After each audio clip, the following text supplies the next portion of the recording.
देवगडवरून कणकवली गाडी पकडली आणि आज मी चालले श्री स्वामी समर्थांच्या मठात हडपीडला।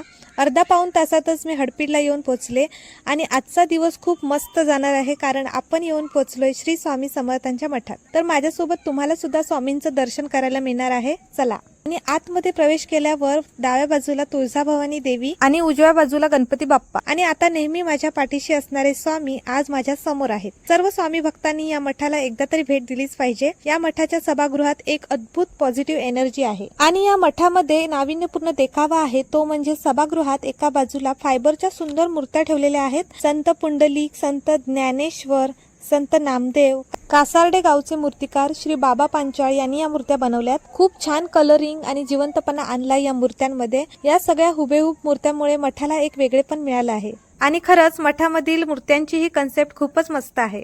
आणि आता मठाचा परिसर बघूया। संपूर्ण मठ मी तुम्हाला दाखवते कसा आहे तो, चला। मठ मस्तपैकी वेल मेंटेन आहे, स्वच्छता आहे, आजूबाजूचं लँडस्केप हिरव्यागार झाडांनी सुशोभित केलेलं आहे आणि हे आहे मठातील अन्न छत्रालय। गुरुवारच्या दिवशी इथे स्वामी भक्तांसाठी महाप्रसाद असतो आणि मी पण मग महाप्रसादाचा आनंद घेतला।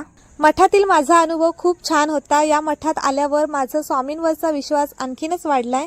तुम्ही या मठात कधी आलात की नाही कमेंट करून मला नक्की सांगा। आणि याबद्दलचा संपूर्ण व्लॉग YouTube वरील माझ्या ड्रीमर इन देवगड चॅनलवर आलेला आहे, नक्की जाऊन बघा।